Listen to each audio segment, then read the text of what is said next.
Oke, teman-teman, di video kali ini kita akan membahas mengenai daya kompleks. Ini adalah suatu ekspresi daya yang dinyatakan dalam bilangan kompleks, dan para engineer di bidang power itu sering sekali menggunakan terminologi ini ya untuk menjelaskan daya secara lebih komprehensif. Nah, seperti apa ekspresi dari daya kompleks? Yuk, mari kita lihat video yang satu ini. Oke, teman-teman, sekarang kita lanjut ya tentang daya kompleks.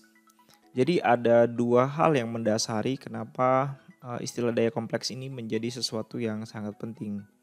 Yang pertama, daya kompleks ini digunakan untuk melihat bagaimana efek dari beban yang dipasang secara paralel ya terhadap sumber.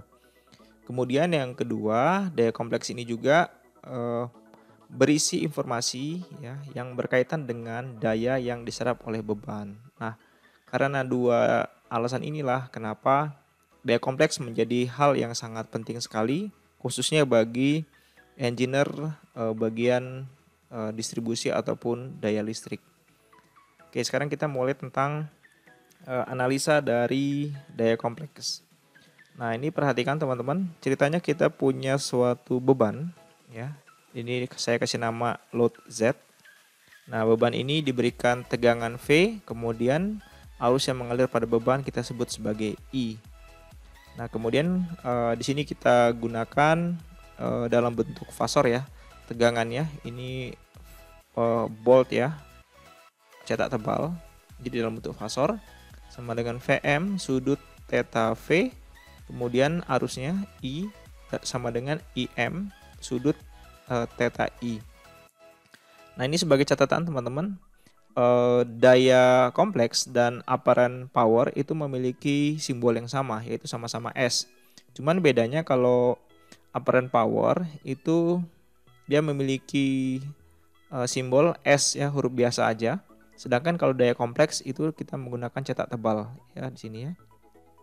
Nah, sehingga nanti dalam pembahasan ini saya akan menggunakan cetak tebal untuk menyatakan daya kompleks.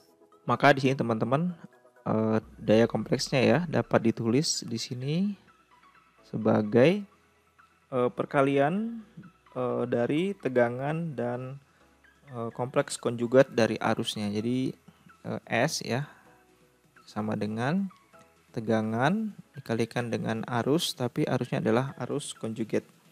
Nah, ini per 2. Nah, ini adalah definisi dari daya kompleks. Nah, kemudian kalau kita lihat gambar ini teman-teman, gambar ini ya. Nah, maka di sini kalau misalkan dinyatakan dalam nilai RMS, maka saya tulis dulu ya dalam RMS ya.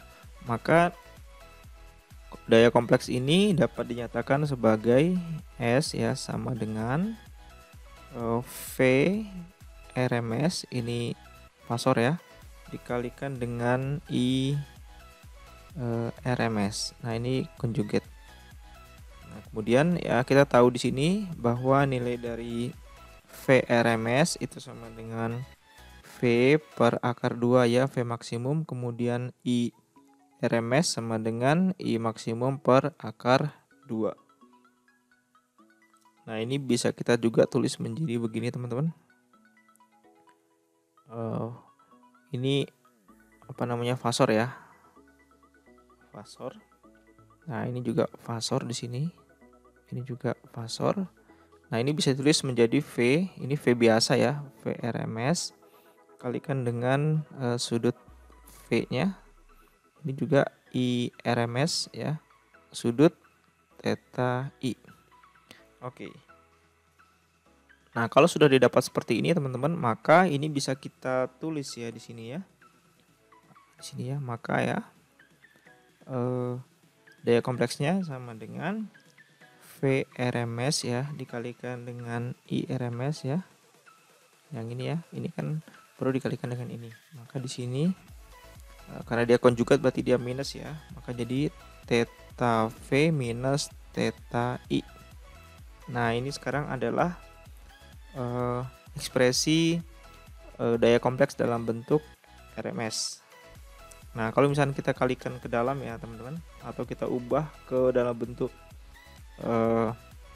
cos sama sin ya, ini menjadi V RMS kali dengan I RMS ya, cos theta V minus theta I gitu ya, plus J ya, sin saya tulis dulu V RMS kali dengan I RMS ya, sinus theta V minus theta I. Nah, ini adalah daya kompleks dalam bentuk sin dan cos. Oke teman-teman, nah kemudian daya kompleks ini juga ya dapat diekspresikan terus dulu ya, diekspresikan dalam bentuk impedansi juga, bentuk impedansi teman-teman. Jadi misalkan impedansi beban itu kita sebut sebagai Z ya, impedansi beban. Jadi Z sama dengan V ya, ini tegangan dalam bentuk fasor dibagi dengan I. Oke, maka kita bagi aja teman-teman, tegangan dibagi dengan I, maka ini menjadi V RMS ya dibagi dengan I RMS. Ini dalam bentuk fasor dua-duanya. Nah, ini menjadi sama dengan V RMS dibagi dengan I RMS ya, sudut theta V minus theta I. Nah, sebenarnya dari sini juga kita bisa lihat teman-teman ya bahwa V RMS ya, fasor ya, RMS itu sama dengan Z impedansi dalam bentuk fasor dikalikan dengan I RMS teman-teman. Nah, sehingga di sini ya kita bisa tulis juga bahwa S ya sama dengan I RMS kuadrat dikalikan dengan Z, atau kita bisa tulis juga sama dengan V RMS kuadrat dibagi dengan Z ya, Z konjugat, itu sama dengan V RMS dikalikan dengan I RMS konjugat. Oke, ini emang agak kelihatannya apa ya, mungkin agak membingungkan ya, tapi coba aja kita lanjutkan aja dulu ya. Nanti kita akan ambil suatu kesimpulan ya. Nah, di sini karena nilai dari Z itu kan tersusun dari dua bilangan, yaitu bilangan real tambah J kali X ya, bilangan imajinernya. Nah, maka persamaan kita menjadi begini. S sama dengan I RMS kuadrat ya, R tambah JX gitu ya. Nah, ini kita bisa tulis menjadi dua bilangan, yaitu P plus J kalikan dengan Q gitu ya. Bilang aja ada namanya P sama Q. Nah, dengan sini saya tulis dulu ya. Dengan P dan Q itu adalah bilangan real ya dan imajiner dari daya kompleks. Nah, maka di sini bisa kita tulis P-nya itu sama dengan bagian real ya dari daya kompleks, yaitu dari S.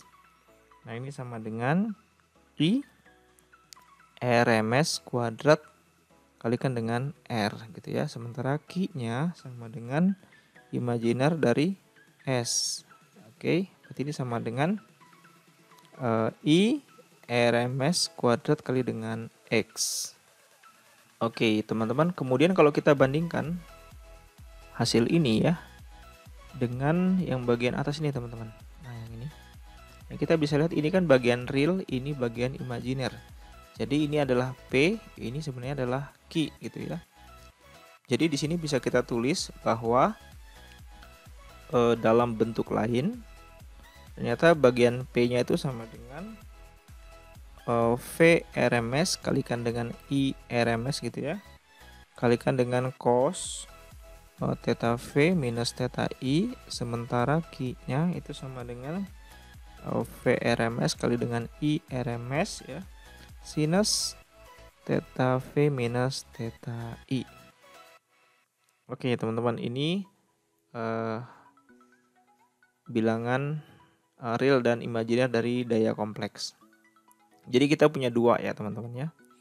Nah di sini akan saya buat kesimpulan dari apa yang sudah kita pelajari tentang daya ya.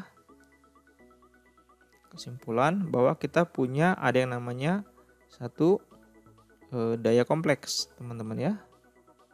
Daya kompleks. Nah daya kompleks ini ya kita sebut namanya S, tapi dia cetak tebal S-nya. Nah ini sama dengan P plus J kali Q gitu ya. Ini bisa kita tulis juga sama dengan V RMS dikalikan dengan I, tapi ini kompleks ya, RMS konjugate. Nah gitu dia.